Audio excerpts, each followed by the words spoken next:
So when I first started doing Uber, all the way back during the pandemic, March of 2020, damn, it feels like that was like forever ago. Like, it almost feels like that was like, oh wow. That's crazy, right? When I first started doing Uber, I was in a predicament. Y'all know, I used to be in the restaurant. The pandemic hit, kind of shut everything out. And in the restaurant, all we were really doing was takeout. I wasn't making no money as doing takeout. Takeout, honestly, for any server, any waiter, waitress, any restaurant workers, we don't get paid for your takeout. I'm just telling you.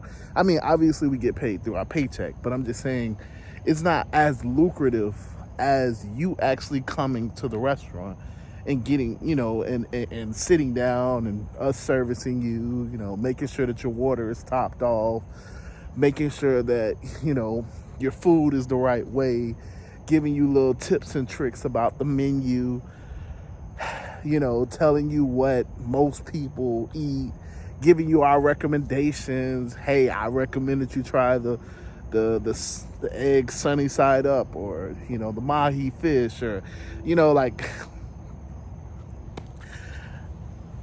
the biggest thing in a restaurant as a waiter, as a server, is having that interaction, that face-to-face interaction, because obviously you're more likely to tip if you like the energy, if you like the vibe, if you have a good experience.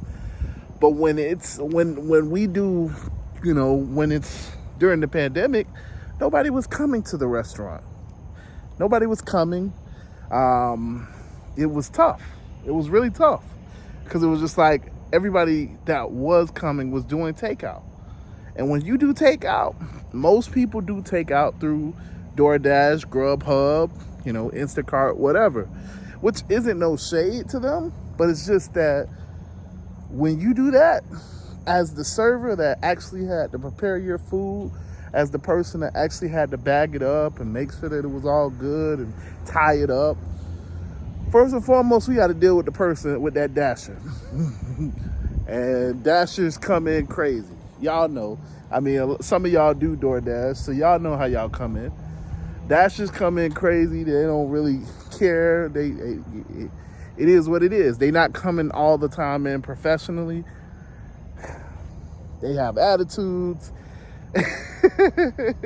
So first and foremost, as an employee, I got to deal with the dasher, the person that's coming for the food. Then I'm not even getting tipped. That dasher is getting the tip.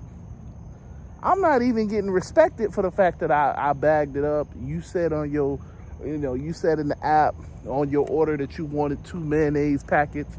I'm not getting no credit for the fact that I got your 2 mayonnaise packets. Your dasher is. So it's like a lot of wasted work, if that makes sense.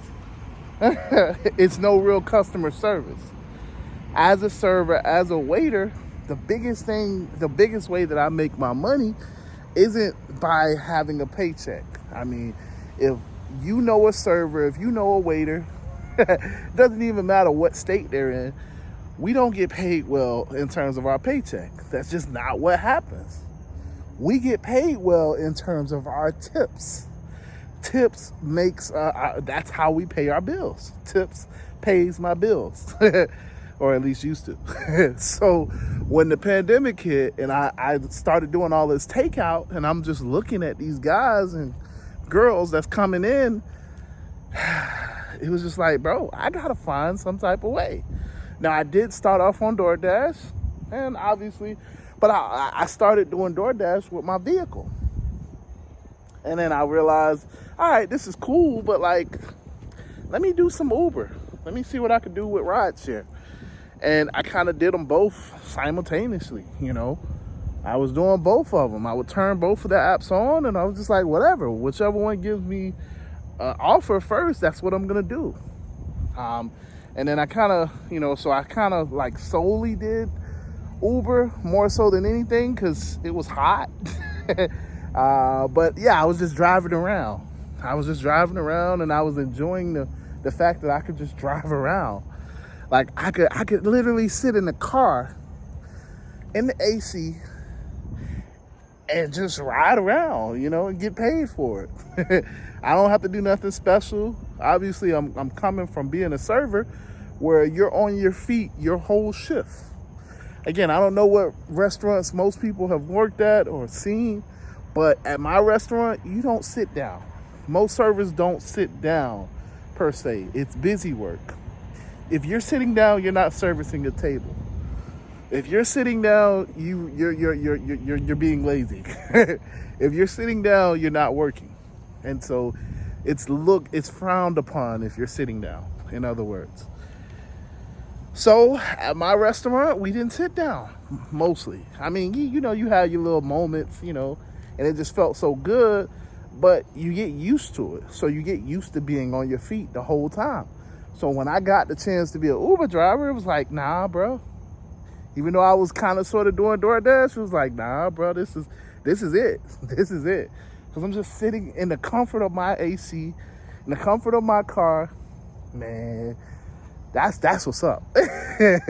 That's amazing. So, I started doing DoorDash. I started doing Uber in my own car, you know. Now, my car only qualified for Uber X. I'm just going to tell you.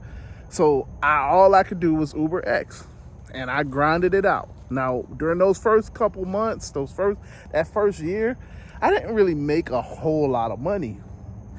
But remember, I'm coming off of tips. So it was stable in the sense like I make, $500-$600 a month, which was awesome. Because when I was looking at my friends, they weren't making that, you know. The way our salaries work as a waiter, you don't get paid. Like, your salary barely covers the health insurance if you are at a place where you get benefits. I say if. At my job, we did, because it was a 5-star restaurant.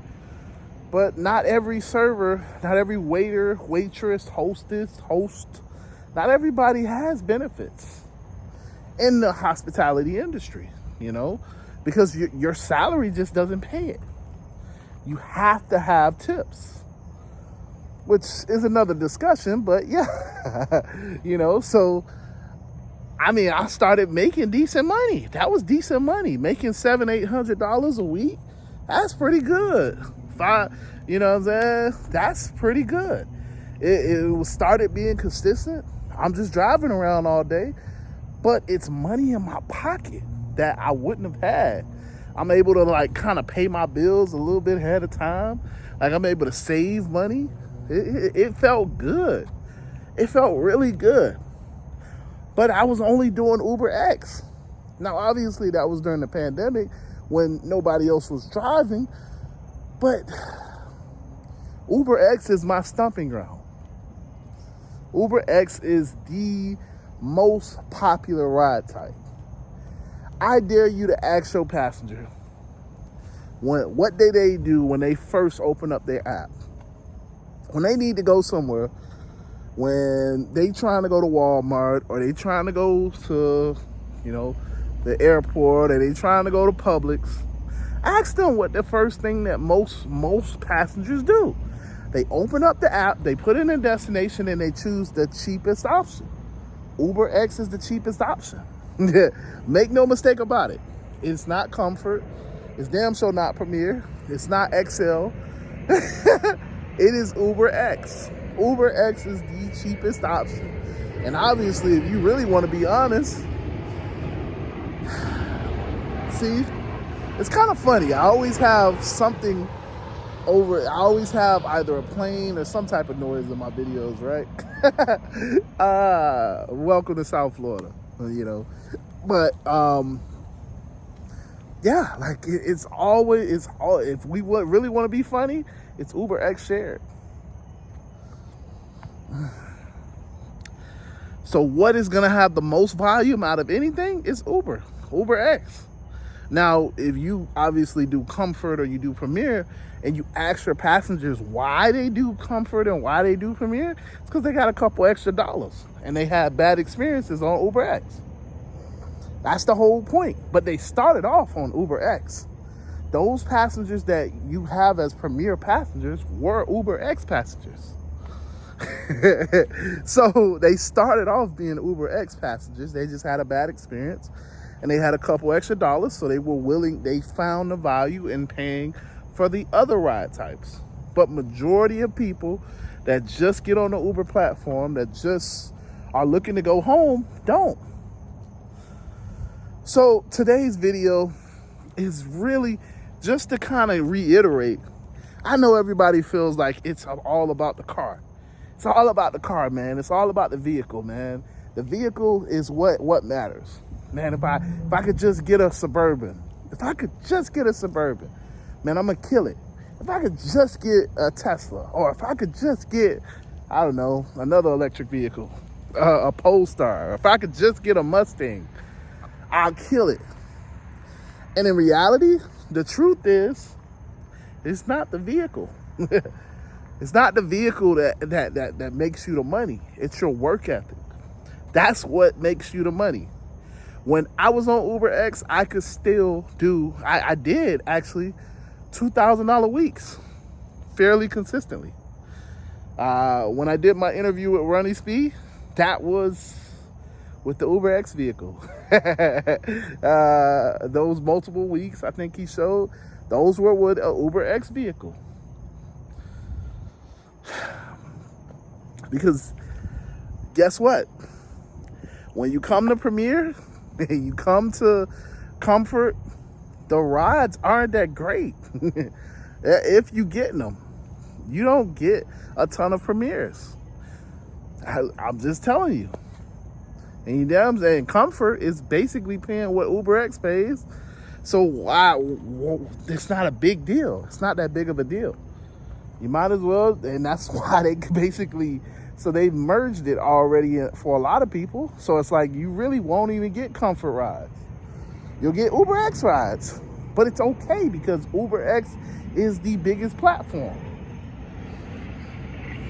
See, everybody is gonna tell you different things. They're gonna tell you, hey, you need a Suburban. Thing about the Suburban guys, they make money. Yeah, they make a good amount per ride, but how many rides do they get? You ask those Suburban guys, how many rides do they get? They're sitting around, they're waiting all day for 1, 2, 3, 4 rides. They don't get 4 rides. They maybe get 1 or 2. Is that worth it to you?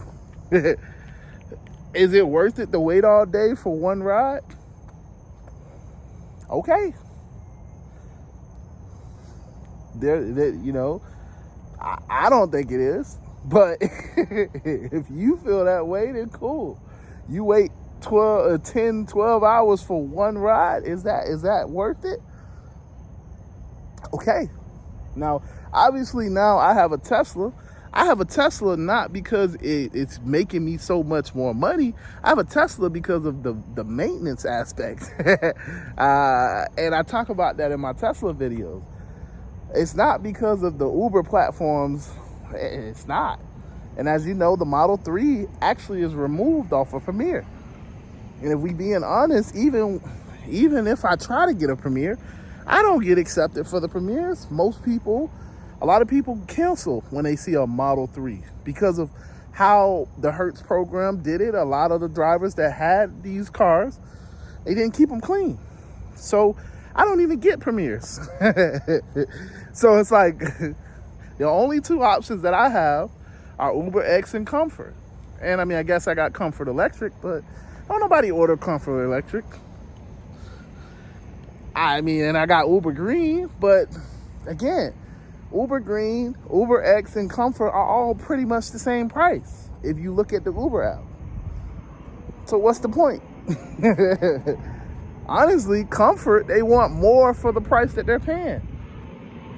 Yeah, they want a ton of luggage in the back. They want the seat all the way up. You know what I'm saying? They want the temperature a certain way.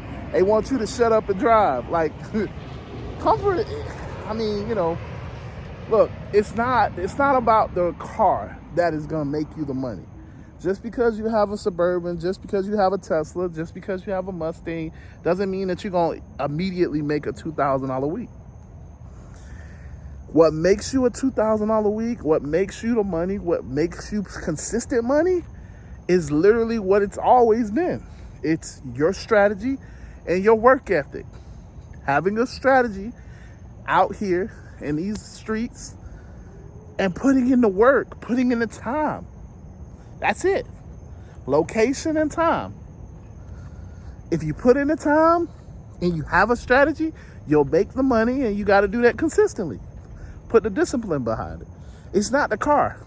I wish I could tell you just because I wish I could tell you that because I have a Tesla, I'm guaranteed $2,000 weeks. You know what's funny? I don't know if you guys remember, but last year, a lot of people used to say, oh my gosh, you have a Tesla, so, you know, Uber's favoring you. Uber's favoring you for rides. You're going to get better rides than I am. You see, they don't say that no more. Because it's not about the car. But yeah, man, with that being said, man, I done rambled, kind of talked a little bit. Hey, if you're not in the Telegram group, you should be. And second thing, tomorrow, tomorrow, I am going live all day. There is a big challenge going on. I don't know if you knew this. There's a big challenge going on. I don't know if you knew. So I have challenged Red from Gig Awards Official. And tomorrow is the day. Friday, Saturday, and Sunday. I am going live to show her that, you know, rideshare can do their thing. They could do their thing.